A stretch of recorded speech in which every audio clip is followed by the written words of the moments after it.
اقبال اور بزم اقبال، حیدرآباد دکن۔ یہ کتاب عبدالرؤف عروج نے لکھی تھی۔ دہلی اور لکھنؤ کی تباہی کے بعد حیدرآباد دکن نے ہر دور اور ہر زمانے میں ملک کے باکمالوں کی قدر کی۔ اس کے مرد شناس امیروں اور علم دوست رئیسوں نے اہل علم و فن کو سر آنکھوں پہ بٹھایا۔ حقیقت یہ ہے کہ حیدرآباد دکن ہی میں اقبال کے اردو کلام کا پہلا مجموعہ کلیات اقبال کے نام سے شائع۔ حیدرآباد دکن ہی میں اقبال کی زندگی میں پہلی مرتبہ ان کا جشن منایا گیا۔ حیدرآباد دکن میں ہی ان کی وفات پر پہلا سب سے بڑا تعزیتی جلسہ ہوا۔ تیرے سخن کی نہ ہو قدر کیوں گرا اقبال، پسند اس کو وزیر نظام کرتے۔ یورپ سے واپس آنے کے بعد اقبال کو کئی ذہنی پریشانیوں کا سامنا کرنا پڑا۔ جذباتی طور پہ انہوں نے مسلم یونیورسٹی علی گڑھ کی پروفیسری کی پیشکش بھی ٹھکرا دی تھی۔ وہ جھوٹا عشق ہے جس میں فغاں ہو، وہ کچی آگ ہے جس میں دھواں ہو، شکریہ احسان کا اقبال لازم تھا مجھے، مدہ پیرائی امیروں کی نہیں میرا شعار۔ اورنگزیب عالمگیر پر فارسی کے 26 اشعار لکھے۔ ان اشعار سے اس امر کا اندازہ ہوتا ہے کہ انہوں نے جادو نات کے اس زہریلے پروپیگنڈے کا ازالہ کیا ہے جو عام مسلمانوں تک پہنچایا گیا ہے۔ اقبال نے اپنے فارسی اور اردو کلام سے موجودہ نسل کے ذہن کو متاثر کیا ہے۔ بجا طور پہ وہ دنیا کے ایک بہت بڑے مفکر اور مصنف ہیں۔ ان کی شاعری بنی نوع انسان کے لیے ایک پیغام کی حیثیت رکھتی ہے۔ یہی وہ خصوصیت ہے جن کا حیدرآباد اعتراف کر رہا ہے۔ اس موقع پر سر اکبر حیدری نے اقبال کی ان بدگمانیوں کے باوجود جو ان کو حیدری صاحب سے تھی، حضور نظام کی جانب سے اقبال کی خدمت میں 1000 روپے کی رقم چیک کی صورت میں بھجوائی۔ چونکہ اس چیک کے ساتھ ہی ایک سلپ پر لکھا ہوا تھا، یہ رقم نظام کے توشے خانے سے لی گئی ہے۔ اقبال نے اس چیک کو لوٹا دیا اور یہ شعر کہا، غیرت فقر مگر کر نہ سکی اس کو قبول، جب کہا اس نے یہ ہے میری خدائی کی زکوٰۃ۔ اقبال کی وفات کوئی معمولی سانحہ نہیں تھا، پورے ملک میں کہرام برپا ہو گیا۔ مسلمان ہوں یا ہندو، سکھ ہوں یا عیسائی، پارسی ہوں یا شیڈیول کاسٹ کے لوگ، سبھی کو اقبال سے محبت تھی۔ نواب حسن کے مطابق اقبال نے مجھ سے نظام اور ان کی ریاست کے بارے میں گفتگو کی، پھر کہا، مجھے اس امر پر تشویش ہے کہ ہندوستان کے مسلمانوں کے مستقبل کو تاریکی میں دھکیلا جا رہا ہے۔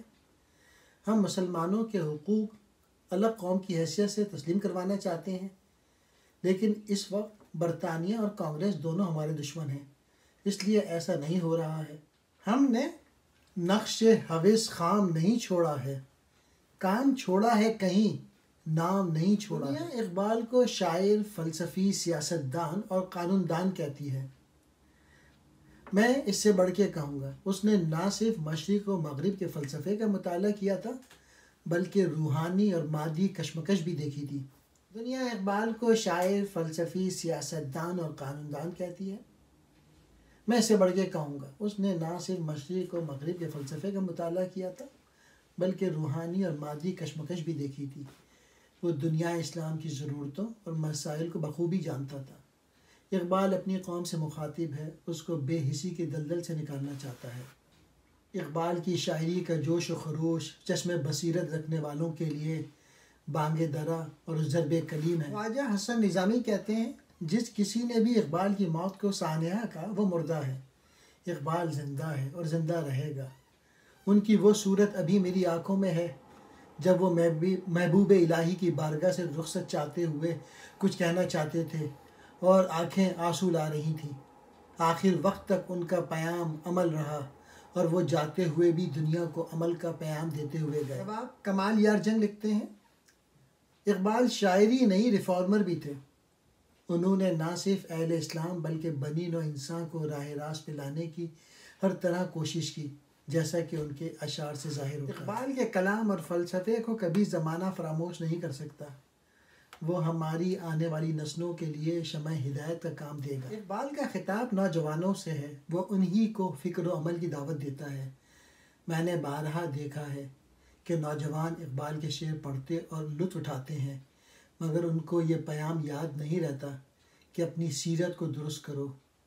تمہارے کام، تمہاری کوششیں سب اللہ کے لیے اور انسانیت کے لیے ہونی چاہیے. اس کے بجائے وہ روزمرہ کے تعصبات سے متاثر ہیں اور ان میں یہ حوصلہ نہیں کہ وہ دنیا کی سختیوں کا مقابلہ کر سکیں. اقبال کی شاعری زندگی اور اس کی حرارت سے مملو ہے. وہ ہم کو خودی کی تعلیم دیتے ہیں.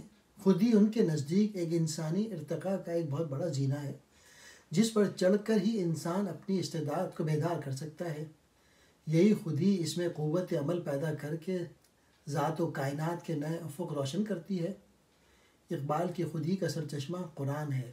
قرآن انسان کو خلیفۃ اللہ کہتا ہے اور خلیفۃ اللہ ہونے کا صحیح ادراک مشرق کی بے حسی کو جدوجہد سکھاتا ہے. قائد اعظم محمد علی جناح فرماتے ہیں، زندگی کو اگر عمل بنانا چاہتے ہو تو اس فن کو اقبال ہی سے سیکھو جس نے مردہ جسموں میں وہ حرارت پیدا کرتی جو کبھی سرد نہیں ہو سکتی.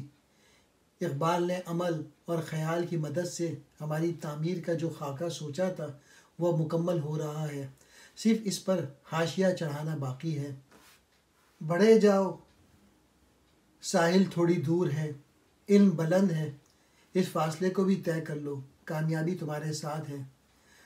اور پھر یہ ترانہ گاؤ، دنیا فانی، اقبال باقی. اقبال نے خودی کا درس دیا ہے. خودی ان کی اصطلاح میں خود شناسی کا دوسرا نام ہے اور خود شناسی مقدمہ اور زینہ ہے. خود شناسی کا جس نے خود کو پہچان لیا اس نے خودی کو پہچان لیا. اقبال کی خودی خدا سے دور کرنے والی نہیں، خدا تک پہنچانے والی ہے. اقبال کا کلام الہامی کلام ہے اور اس کے ہر لفظ میں مجاہدانہ روش اور تڑپ موجود ہے. اقبال کی نظر میں انسان کے لیے مر جانا آسان ہے لیکن کچھ کر جانا بہت مشکل ہے.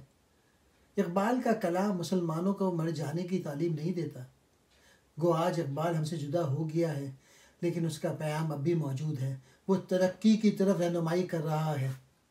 Dear sir, I have received the book entitled Iqbal by Atiya Begum which you sent me and I thank you for it. I shall certainly read it with interest. Yours faithfully, Jinnah.